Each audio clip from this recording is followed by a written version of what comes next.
Hey, Grove Church. I'm Charlie, and really glad to be with you. We're in the middle of our series on relationships, and the very awesome Brandy Harris has been doing a blog post for us the last couple of weeks. It's kind of generated a lot of interest and a lot of good questions, and I think people just wanted to know more and hear more from her and some of the incredible insight that she has. So, thanks. Thanks for being here. So if you noticed, you've been around. We kind of for the last week or so have kind of posted, hey, if you have any questions, let us know. And we've got a handful of questions here, and there's no time limit. So if you have some questions, you want to just put them there and put them in the comments on the Facebook Live, you can, and we would love to go ahead and get those answered as well. In the meantime, got some questions here that we've gotten over the last few days, and so we'll just kind of take them in chronological order. This is from a mom, and the question is, what is your best advice or wisdom for keeping your marriage strong during the sleep-deprived months/years with babies and crazy toddlers? Yeah, such a good question, and I really do believe that that's one of the hardest stages of life, and if you haven't ever been through that or experienced it, it's hard to believe how hard it is, so I'm glad she asked it. I think first off, most important thing is to recognize that supermom is a myth, and superdad is a myth also, and there isn't such a thing as being able to provide everything for your children. While the Lord gives us our children as a gift and asks us to steward them well, He doesn't give them to us thinking that we will become their God. And so it's okay for us to recognize that as a human you have limitations and you can't be everything that your children might want you to be, or a little here, like this. You can pick it up. I can pick it up. Okay. How's this? Better? I would want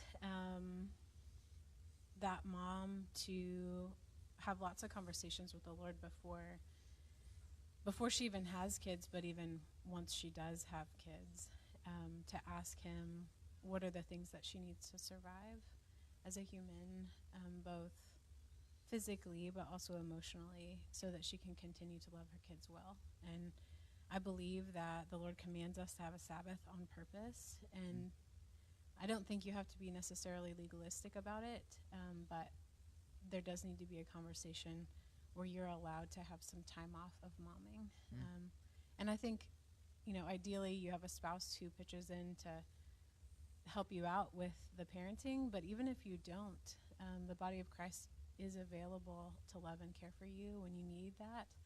So figuring out what you need and then doing a good job of asking the body to come alongside you and support you as you are trying to do your best to love someone. I always think of it as, as a person, you have 100% of your needs that you're responsible for getting met.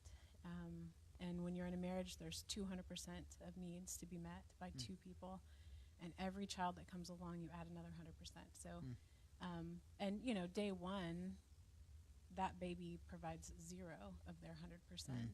And so it's too much. It is too much. And so figuring out how to meet that child's needs in ways that you can, but then being willing to ask other people to come alongside you and help you out, I think is really important. So practically speaking, I like the idea of making sure that you're continuing to prioritize your marriage, meaning, I like the idea of a marriage staff meeting or family staff meeting where once a week, whether it's an hour or even just 20 minutes of carved out time, that you and your spouse sit together and say, what are the needs of our family currently? And sometimes those can be longer strategic plans, but even if it's just 20 minutes where you say, the diaper rash is overwhelming this week and we've got to do something different than we did last week, is important to have that face-to-face eye contact and checking in with each other and what you both need. And I think that by being intentional with that time, you do a really good job of making sure things aren't just falling between the cracks and you run 90 miles a minute for 10 years and then remember that you have a spouse. So prioritizing the marriage, allowing yourself to have limits and take Sabbaths yourself. And just remembering that loving your kids well does include loving your spouse well. So it's not just selfish where you're aiming to, just enjoy time with your spouse or enjoy time by yourself. You are doing that actually to be a better mom. You're able to be a better mom if you take good care of yourself and you take good care of your marriage. Your kids benefit from that and are able to better thrive with that stronger foundation. That's so good. Yeah, one piece of advice my mom always gave me said that the best thing that you can do for your kids is to love their mom well. Yes. Yep. I agree with that. I agree with that, for sure. Yeah, so that particular question was from a relatively new mom, and then in the comments it just generated a lot of agreement and follow-ups. And so that's kind of from a new mom. It seems like that even some of the more experienced families, like that maybe even have preteens or some of them even have teenagers, are wondering, does that season of craziness where kids seem to be kind of taking over, does that ever come to an end? And it's not just toddlers and diaper rashes. It's teenagers and soccer practice. Yes, and all of the extra activities. Yeah, I think that the season does change, and there are things that get better. The sleep usually gets better, but the needs just change into different types of needs. So figuring out, and that's why maintaining that family staff meeting or something like that is really important, to be able to say, how are the needs changing and what do we need to do differently? And maybe our teenagers don't want us to be, we don't have to wipe their butts and feed them their food anymore, but they do need us to be available emotionally to have conversations in the evening. And so making sure you're still awake at the time that they're awake sometimes is really important. Or whatever the need is. I mean, it just is always changing. And even, I really believe that adult children still have needs from their parents. And so it's important even then to be saying, how can we support our kids, and what are the things that we can do to care for them at this point? That's good. Thank you. Yep. Thank you. Well, this next question, it was from me. I put it on there. And so lots of times I'm teaching, and I'll be talking about forgiveness. And there's some things that Jesus said about forgiveness that feel a little extreme. Forgive the way that God forgave you, which is essentially unconditionally, and forgive as many times as God did. And so you talk about this forgiving almost like an infinite number of times and completely wiping it away, and we're supposed to forgive like that. And every time I talk like that, sometimes somebody will say something to me, or sometimes I just feel it. Like there's a line that could be crossed where you could be enabling really bad behavior, or even enabling an abuser. You've got an abuser that is hurting you, and then they say sorry, and then they can Bible shame you into telling you that you have to forgive them and start all over because that's what Jesus does. Right. So I don't know what the question is there. Yeah. But it's there's a question in there somewhere of how do you manage that? Yeah. Okay. Okay, so for sure this is a boundaries question, which I'd like to tell everyone that, my number one is the Bible and my number two is the boundaries book. And so I recommend it to everyone because it illustrates a way of loving people that's different from most human families. And so I think it's really important. And he does a good job in that book of illustrating that God also has boundaries. When God relates to us with grace, he first relates to us in truth, which says things like, that's not okay. That's not okay. That behavior is not okay. That behavior is hurtful, and it's not okay. However, you can do better, and I want you to do better. And God's grace is not in agreeing with something that is wrong, but it's in allowing us to recover from having done something that's wrong or being something that's wrong. So I think that should be our goal as well. When people are behaving in a way that's harmful to us, it is our job to say, that's not okay. And I am willing to forgive, meaning I am willing to allow you to recover, and I'm willing to move forward in the relationship, but that means that we both start in the same place where we both agree that the behavior is wrong. So if you've been stomping on my toe for the last 20 minutes and I say to you, that hurts. You need to stop stomping on my toe. It really hurts. And you say, I'm sorry. Will you forgive me? And I say, absolutely, I'll forgive you. And then you stomp on my toe again. Then I first, there's a check where I say, I don't know if you really understood what I said before when I said that it was hurting me. And while I do forgive you for having stomped on my toe before, and I'm going to forgive you again for stomping on my toe again, but I'm going to take a step backwards. And forgiving is about the person who has been harmed. It's cutting loose the obligation to harm or require the other person to pay me back for the behavior. But it doesn't cause trust. Trust is only built by good behavior over a long period of time. So I fully believe that you can forgive a person and still not trust them. Mm-hmm. So it's okay to say, I forgive you for stepping on my toe, but I don't trust that you're not going to step on it again. And I'm probably going to take a step backwards and keep taking a step backwards until I feel safe. And then after I watch you being a little bit more careful with your feet, I will take a step forward again. And none of that has to do with my heart towards you or my willingness to forgive you. It has more to do about wise living regarding unsafe situations, which has more to do with trust than it does with forgiveness. That's good. I think the challenge for me in helping people, and you obviously have more experience, I think, in this than I do, is that for the largest percentage of the population, really we struggle with just being unforgiving. Mm-hmm. And we'll say, well, that it's foolish for me to forgive them because of how they're hurting me.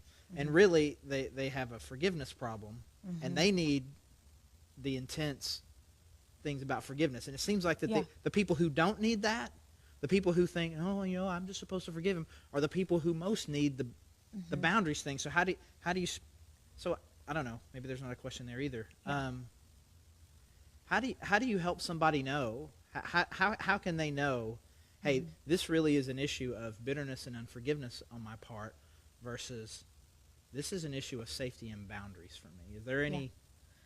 So discerning the difference between those two things actually has to do with what you and I were talking about pre-camera, with what emotional health is.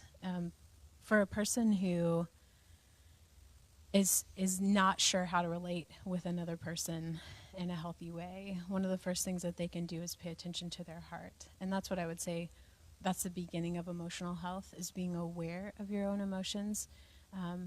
And then the second piece of emotional health is learning how to use those emotions appropriately. Mm-hmm. And when I say use, I mean use them like information, not use them to motivate behavior.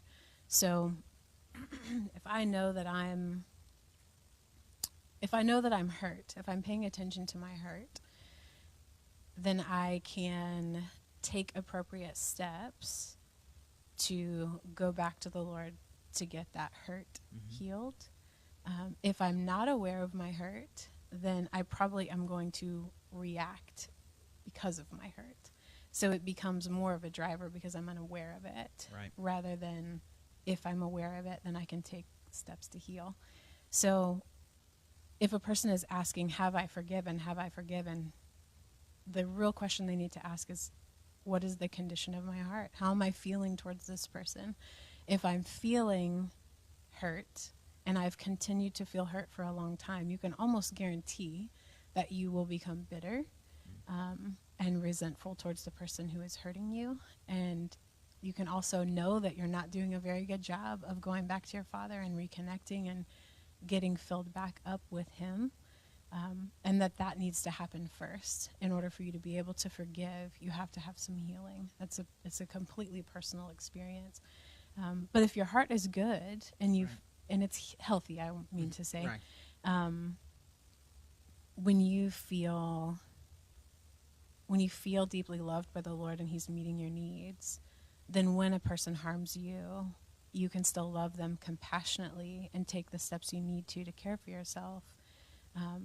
And just, what you need to do is just back up, but you don't have to do it out of spite or to harm them.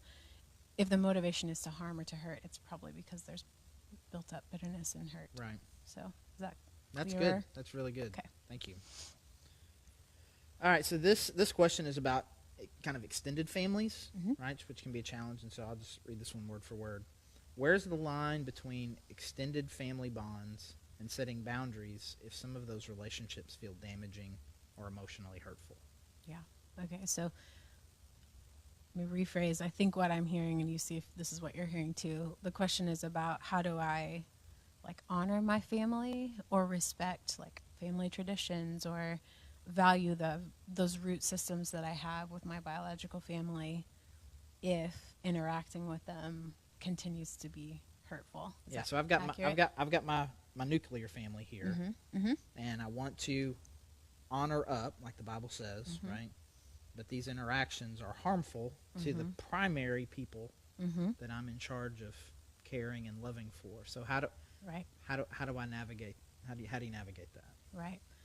So your primary responsibility or your primary stewardship is actually for your own heart, right? Like guard your heart above all else, for it's the wellspring of life. We know that we cannot love out of a broken heart or a bitter heart, resentful heart. So your primary responsibility is over your own heart. And then obviously the next step out is anyone that you are responsible for, which certainly includes children that live in your household and are not adults yet.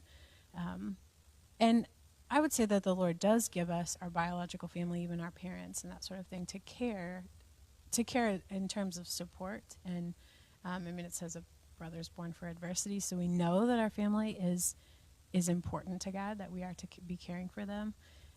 However, we are also to see all of those people as God's responsibility more than ours. So if we take responsibility for ourselves and then we are out of energy or out of money or out of time, then we hand the remaining need over to the Lord. Whether that's our mom's desire for connection over Thanksgiving or our child's desire for entertainment on the weekend. Mm-hmm. Whatever it is, if I'm out, that's okay because I can hand those things to the Lord. I think that it is important to listen to your parents, and that's one of the things that's honoring to them, to listen to them and to care about what they are saying. But parents are, and I'll say healthy parents, so not senile or Right. in great mental need, are adults. They're responsible adults, and they're responsible for themselves. We are not responsible for them. This is another Boundaries book quote, but he says that we are responsible for ourselves and we're responsible to others. So you're only responsible for the things that you can control and manage, and you can only control and manage yourself. You're responsible to others in that we are asked to be respectful and kind and all of the fruits of the Spirit towards other people. So we do have responsibility to other people, but it isn't our responsibility. It certainly isn't our responsibility to make them happy. Mm-hmm. I always, I'm trying to think of the fruits of the Spirit, love, joy, peace, patience. To some degree, caring about making other people happy. It's not that there's no concern for the happiness of others, because that's part of living life together is saying, I'd like to have chocolate pudding for dessert. You'd like to have chocolate ice cream. Is there somewhere in the middle there? Could we have both? That's just negotiating desire between people and coordinating life. It's not that we shouldn't care, but it just never trumps our obedience to the Lord and the care for our own heart in regards to being able to love out of that heart. I don't want to oversimplify an aspect of this question, but I probably, there aren't many yes/no questions that you can say yes/no to. So this relationship with this extended family member is emotionally damaging to my children. Mm-hmm. It's okay to say, hey, well, we just can't anymore. Mm-hmm. I think you do get to that place. You can get to that place. I hate that. I hate that we live in a world where that happens. And I think we pray against it. I certainly pray against it. And I would say, actually, in an ideal situation, when a relationship is damaging, you do everything you can to fight for health in that relationship. And it's a moderated quest. It's one small step at a time. It's setting some small boundaries to try to alleviate the problem, rather than one giant boundary that just cuts the whole problem off. But I do think that sometimes that becomes the case, and I'm this is risky, but I really think, like this happens often in my office regarding like an unhealthy spouse, actually. And so, let's say a woman has been in my office multiple times and she's experiencing, I would say, like financial abuse and emotional abuse and possibly even physical abuse. There's a lot of problems happening, and she comes in and she's asking me for permission to get divorced, which I can't give. Right. But I can offer, and we do walk through some other boundaries that she can set in order to try to care for herself so that she doesn't have to get divorced. For example, this is a simple one, but it's tricky with the legality of marriage, the way that your finances are tied together in a credit standpoint. And so even if a woman is doing a great job with the budget of the money that she and he are bringing in, and yet he continues to spend or ring up the credit card bills and send them into a downward spiral financially, she could just say, never mind, I need to get divorced in order for us to stop this. Or she could say, it's time for us to start separating our finances so that I can take responsibility for the money that the Lord has given me stewardship over. And slowly going through the process of setting up her own bank account, or taking responsibility for the bills that need to be paid out of the household instead of just hoping that he will pay them, or those types of things. And I think there's a lot. It goes the same way with family relationships. You could say, Mom, every time I talk to you, you say some things that really, I feel really hurt when you say them. I need you to stop saying those things. And maybe it's to my child. I need you to stop saying those things to my child. And Mom says, okay, I'll try. I promise I will, or, well, you just need to hear the truth, or whatever. Mom kind of says no and continues to do that. Then you say something like, Mom, we want to keep calling you, but you've been continuing to say things that are really hurtful to us. And so I need you to know that the next time you call, if I hear those kinds of things coming out of your mouth, I'm going to hang up the phone. And it's just like a preset consequence with a toddler, honestly. Although you're not disciplining the parent, you're setting a limit so that there's no additional harm done unnecessarily. Right. And you are responsible for keeping the phone on. So it's your job, if you want to continue listening to those words, or if you want to and need to hang up the phone in order to be okay, you have to do the thing you have to do in order to be able to love your mom well. And frankly, hanging up the phone is better for you and for her, because then she doesn't have to apologize for things she said later, and you don't have to have the additional hurt, or your child doesn't have to have the additional hurt from the things that are being said. So while I hate that it gets to that point, actually, in my experience, and at least in my work, I've found that if people can learn to set those smaller boundaries well, they rarely get to the point where they have to have this complete cutoff. That's good. Yeah. Thank you. Mm-hmm. All right, so this question got a lot of momentum too here, and it's from a very verbose person from our church. So I'll just give it all to you there. I think we'll be able to. I think there's a lot of questions here, really. So here we go. What are some tips for parenting a child whose personality is completely opposite yours? The temptation is to conform them to your own norms, behaviors, lifestyle, ways of interacting with others, etc. Theirs isn't necessarily bad or wrong. Mm-hmm. It's just completely different from your own. I'm learning how to parse out what needs to be disciplined and corrected versus what is just personality differences.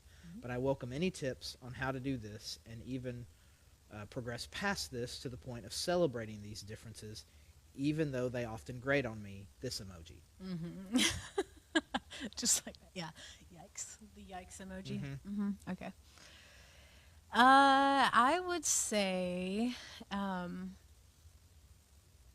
probably the trick there is first figuring out a little bit better who you are as a parent and what you personally need. Because the more you understand how the Lord created you and your own limitations and personalities and desires and all of that, the better job you can do connecting with the Lord regarding those needs. And if you're doing a good job with that, if the Lord is doing a great job meeting your own needs, you are going to be less sensitive to the differences in other people, less sensitive and less hurt by the differences. You may be very aware, you may even be more aware, so not sensitive in that way, but less offended. For example, if I'm an extrovert and I love interacting with people, or actually maybe I should switch it around. I feel like the offense goes the other way most of the time. If I'm an introvert and I need a lot of quiet and I need a lot of alone time in order to recharge and get filled up. And I know that about myself, and I take responsibility for that, and I set my life up in a way that I can care for those things. Then when my child is loud and wants to invite a lot of friends over, it doesn't really bother me that much. I can manage it because I'm full. Right. Whereas if I'm an introvert and I don't know it, or I don't take care of myself, then when my kid is loud and brings lots of friends over, then I can't handle it and I get ugly. And that's more about just my needs not being, I haven't taken responsibility for my own needs, rather than my child doing anything wrong necessarily. So that's where I think I would start, is just to say, who are you and what are your needs, and have those conversations with the Lord to know and understand those so that you can take responsibility for those. You can love your kid better. I'm an oversimplifier, but it just seems like that the common thread in just about everything that we said is, if you're not taking care of your own soul first, then none of these relationships can work, especially the more challenging ones. Yep. Amen, brother. All right. Okay. We got one. We got one in since we started. As you know, we have a lot of blended families in the church, but not really what most people mean by blended, right? So you've got bio kids, you've got kids that you've adopted, and then you have kids that you're just fostering at this point. So the question is this: as foster parents, how do we balance showing love to all the children in our home while not neglecting the bio, foster, adoptive kids individually? Okay, read it again for me one more time.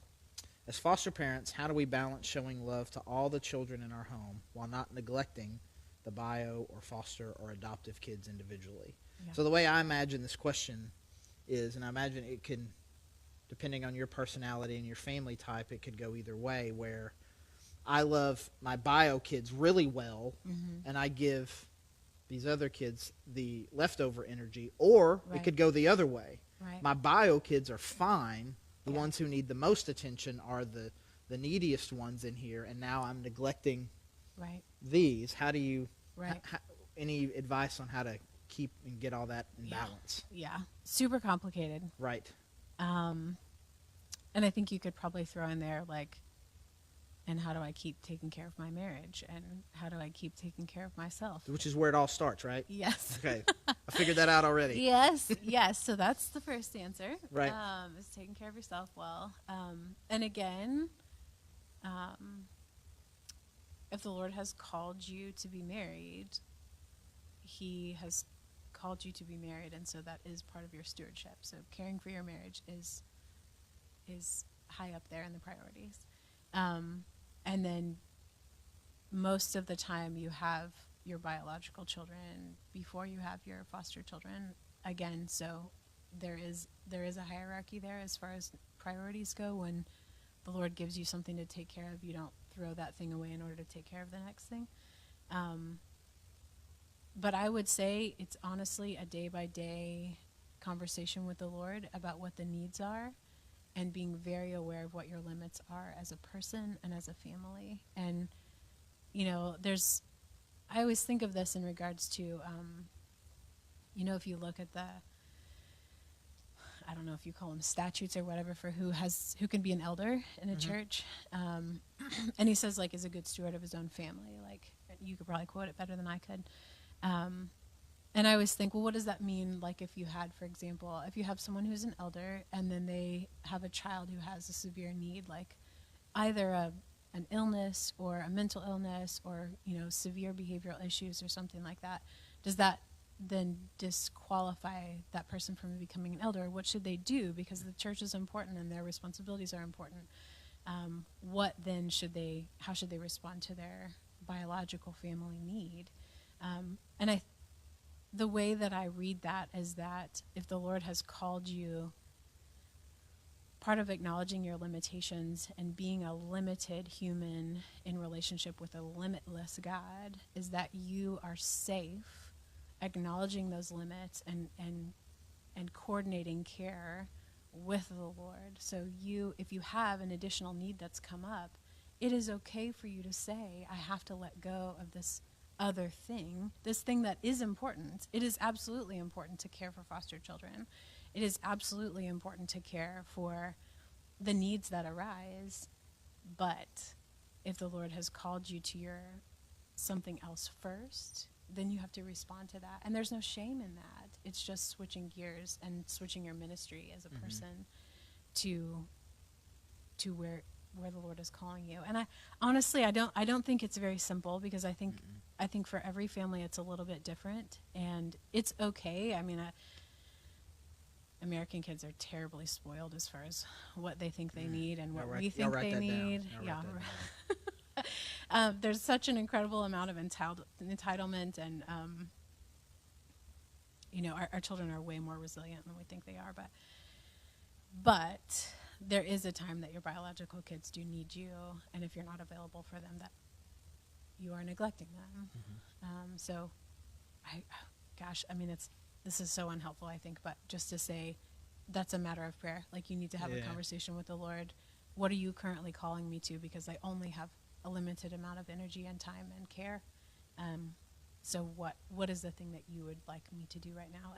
And that's a conversation with the Lord, but it's also a conversation with your wisest comrades in the body. And,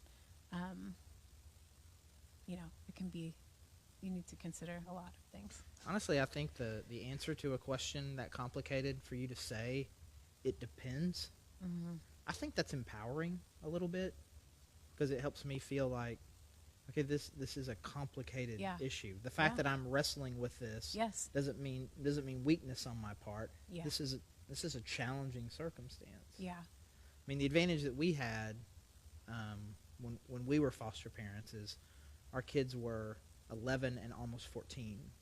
And so they were old enough to have a series of very extended conversations where by the time we became foster parents, we were doing this and had very specific conversations. This is going to require some sacrifice on your part. We may not all be able to make it to do everything and we're there on all the things, and they were on board. So that made our situation a little bit easier. But a lot of these families, they have little ones. Yeah. You can't sit down and have that same conversation with a 2-year-old. Yeah. But I think to some degree, even with little ones, you can have a version of that conversation. I agree. And I mean, the idea that each man should give what he's decided in his heart to give, not reluctantly or under compulsion, for God loves a cheerful giver. I think that concept of wanting everyone in my house to be able to give cheerfully is important. If they feel like they've been forced to do something, they're probably not going to want to do it. No one does. Even the weak-willed children will not want to do the thing that you're forcing them to do. But, I mean, how great if you can have the conversation where they actually have a choice and they get to choose if they love these children that are in their home and taking up their space and borrowing their parents. How great if their heart is on board with that and the Lord has given them the strength and the courage and the generosity to want to share it's incredibly beautiful. Mm-hmm. So I would always rather a child at least get a voice Right. in the conversation. And another piece of advice that we give, and this isn't just with becoming foster parents, this is with whether or not a single person should get married, a married people should have a kid, whether if you have one kid, you should have two kids, is the current number of relationships that you have in your family, are they healthy and strong? Right. So if you're not personally healthy, don't get married. Right, because it always is a stressor. If your marriage isn't good, don't have a kid. No, it doesn't make it better. If you're struggling with one kid, It makes it worse. don't have a second kid. Right. Yep. I agree with that. If your family is in total chaos, maybe Yeah. maybe it's not the right time to become foster parents. I mean, there Right. will be a season, Right. but you always want people to move from a position of strength Right. with Right. the existing. Rather than desperation Right. and cling to whatever the new thing is. Right. Mm-hmm. Yeah. All right. So unless we have another question come in, I have one more for Okay. you. I've noticed this over the last few years. I would say that even 10 years ago, it was relatively rare for someone to be in counseling or seeing a therapist unless they had like some sort of relatively severe diagnosis. Unless they were really messed up. Right. I mean, but I would say that over the last 3 to 5 years, for sure, it has become a lot more commonplace for, I don't want to say normal people, we'll just say median people, Yeah. right? Yeah. To say, hey, I need a little help. I'm gonna go see this therapist. Yep. So, how do you know, or for whom would you recommend seeing a therapist on a semi-regular basis? And for those of us who still have some hang-ups about that, how do we get over the stigma of, I'm in therapy? Right. I go Right? to therapy. Yeah. Well, first of all, I go to therapy. Actually, I have 3 therapists. This is how messed up I Okay. am. I go to an individual therapist, I go to a marriage therapist, and I have been to counseling with my parents and my husband all together. So there's that. I think there's a couple of answers there. You know, obviously, if life is just generally not going well for you and you cannot get it together and you can't figure out how to get it together, counseling is a great place to start. You know, just it's incredibly safe. It's because legally it's supposed to be safe. It has to be safe. There are some, statutes in place that require the counseling office to be a safe place for you. Whereas if you're just talking to your friend Joe Schmo, they may or may not do you some good. And while some people might say a therapist is like a paid friend, the relationship is actually really different because coming into the relationship, you are asking someone to speak into your life, into the most vulnerable places from day one. Whereas a friendship develops much more slowly and there's less permission. So if you're just hanging out with me in the lobby and we are kind of friends and we want to meet for coffee, that probably is going to be a fairly shallow conversation at least the first few times we hang out. Maybe for years we Right. stay shallow before we go deep. Whereas the day you walk into the therapy office, you're saying, I know that I have some intense work that needs to be done and let's get started right away. And so it's a lot quicker. And the interesting thing about paying someone to listen to you talk is that, number one, they're skilled in if you want to say the ways of the heart and mind. They've been educated on the research of what works and what doesn't. And they're hopefully good at their job. Whereas, the average human just hasn't been trained to be a good listener. Right. But there's also an element, like it's actually important that my clients pay me because it negates the need for the conversation to be about both of us. So if you come see me, I'm not going to tell you that my dog has died or about my marital problems. You're just going to have an entire hour of being able to pay attention to what's going on with you. And I want to do that, and you're paying me to do that. Right. So it's not rude of you to keep talking about yourself. I've found for me, with my individual therapist, that I like that I know exactly what's expected of me. You know, I bring my money, and Mm-hmm. and I know exactly what's expected of her, and we're not having to negotiate every session whose responsibility is whose. I know whose everybody's responsibilities are, and I can dive right in. And I find that safe. It's safe for me to know exactly what's expected, and it's spelled out very carefully the first time that we meet. So that's the difference between an actual friend and a therapist. So, number one, if you're really struggling with life and it's not going well, that's a great time to go. I also think it's worth it to, on purpose, dig into how your personal experience and history has affected your heart. When we think about the complementary relationship between God and humans, humans are limited and God is not. And one of my limitations as a human is that I live within the bounds of time. I've had experiences, and I have a lot of hurt and pain because of those experiences. And sometimes I'm not even necessarily aware of hurt and pain, but I may be living my life based on some lies that I've absorbed from my experiences rather than the truth of God. And I mean, I think we all have a tendency to live our lives based out of what we experience rather than based on an objective truth. So going into a therapist, for me, part of it has been digging into those experiences that I've had, to pay attention to the messages that I absorbed from those experiences, and then applying God's truth to those. What's true about those, what's not true about those. And that can be terrifying to do by yourself, because it's so isolating and can be very shame-filled. But if you're doing it with, I mean, I want to say an objective party, but a very caring, loving party who wants to be there and is going to show up, and accepts and loves you as you are safe to reveal the most wretched parts of yourself that would really be terrifying to reveal to, 99% of the other people in your life. So, and you think about it, well, even if you say, well, my spouse is my best friend, we're married, she's not going anywhere. Well, great, except it matters to her if you're that messed up on the inside, and might be really scary to hear the worst things that you've absorbed from life. So to know, your therapist hears those things, it doesn't affect her.